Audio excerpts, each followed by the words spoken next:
Hi again, everyone. I'm Ollie Matthews. This is Generation X Politics, and this video is sponsored by contribution from Ron. And here's his story.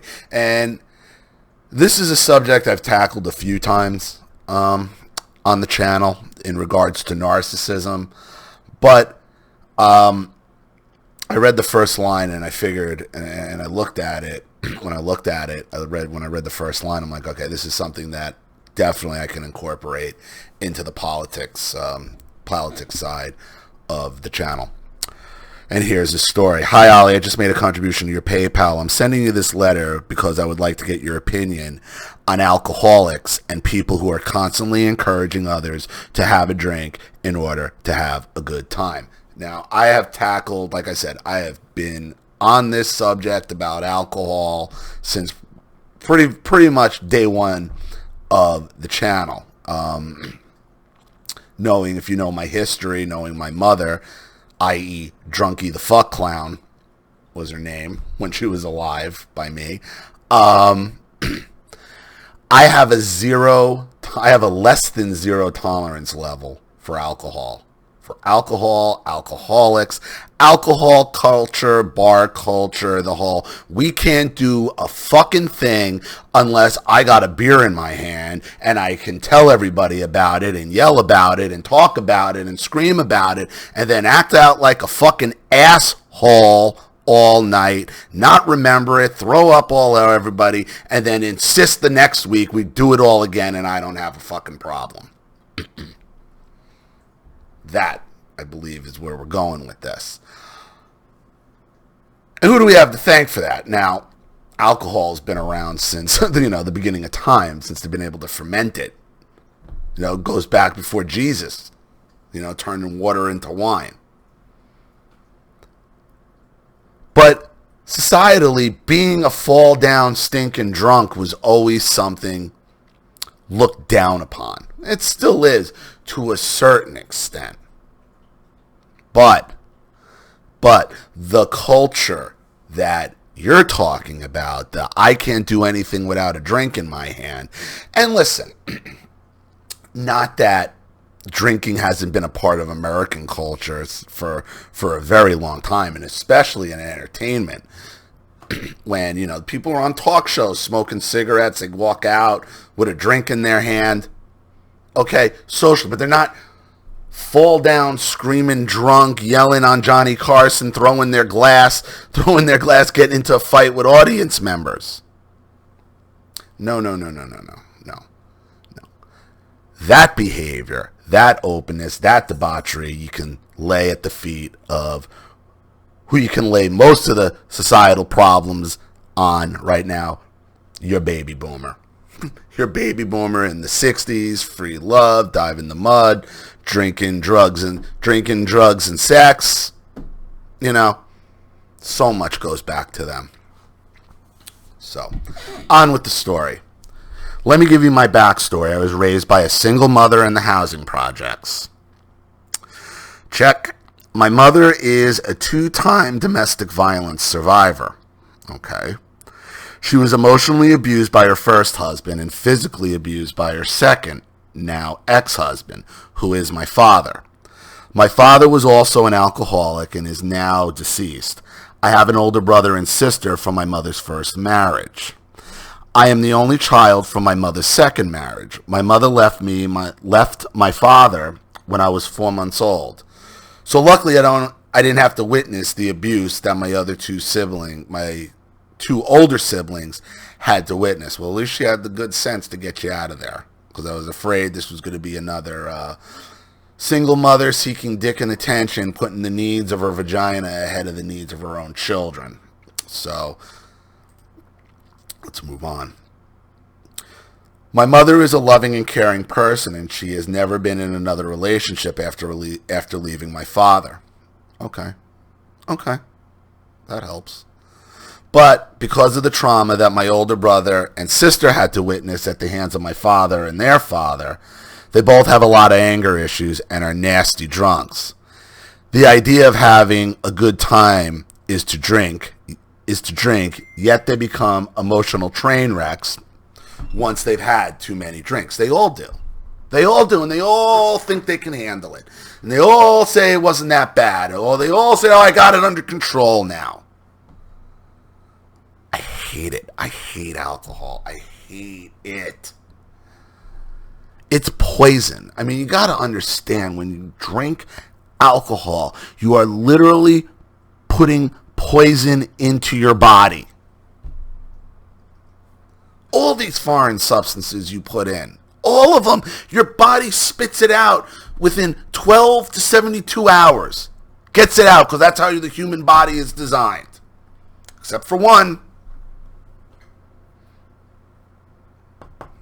Except for one substance that, for some reason, stays in your body and doesn't kill you. But, you know, subject for another video.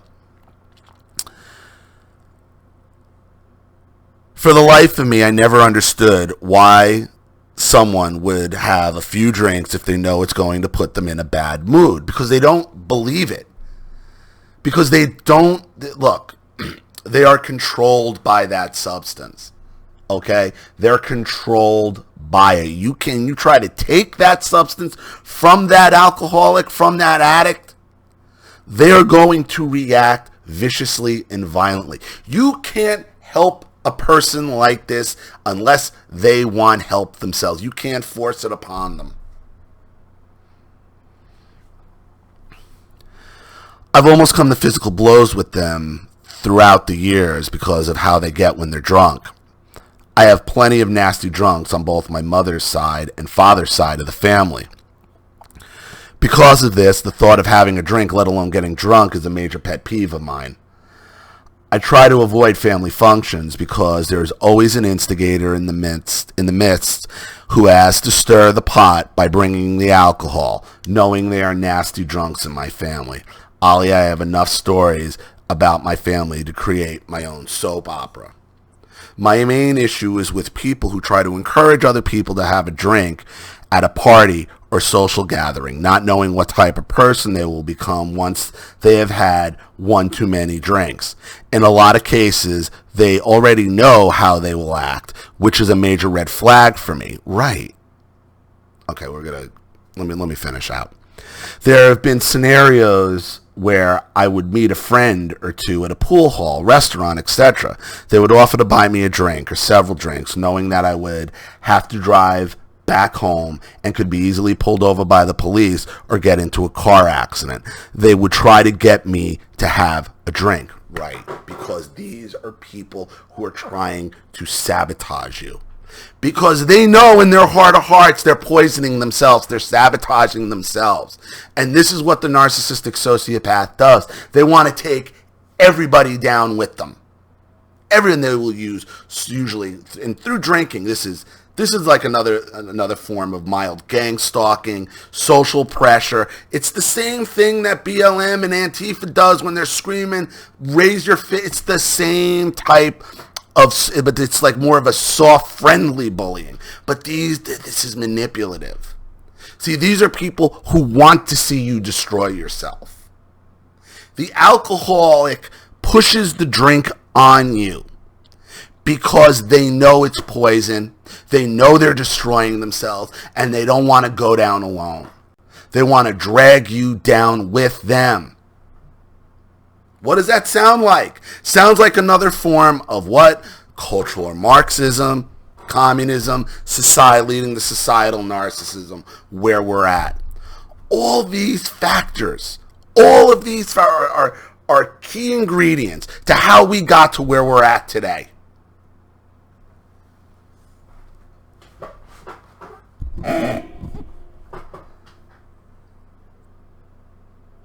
I never, ever was into drink, that whole drinking culture. Never, ever. Where are we going? We're bringing the beer. Fuck, you sound like a reject. You sound like you should be in a mental hospital. You can't do anything without beer, or having beer, or talking about getting fucked up. I mean, come on, man. And then when you have beer, come on. And this grown-ass grown-ass adults still doing this, still acting like this.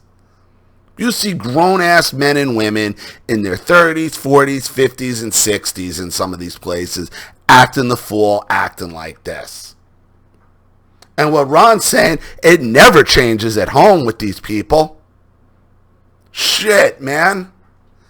It's like a drinking, like holidays, this is just drinking competitions. Until you get into the physical challenges, once everybody's got a real tight buzz on, and the fighting and the yelling and the screaming and the violence, and then after it's all over, after all the crying and everything's separated and the cops left and whoever and whatever, the next week, oh, that was nothing, let's do it again.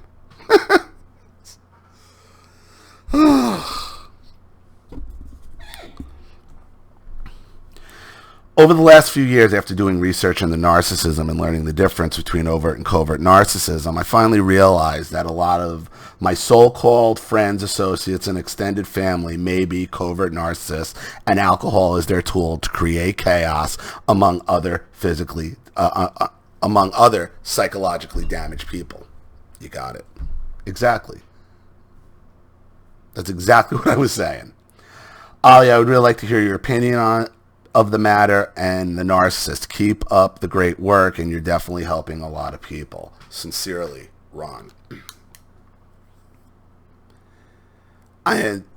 Alcohol, like it's been a theme on my channel. You know, being abused by an alcoholic, drunky the fuck clown.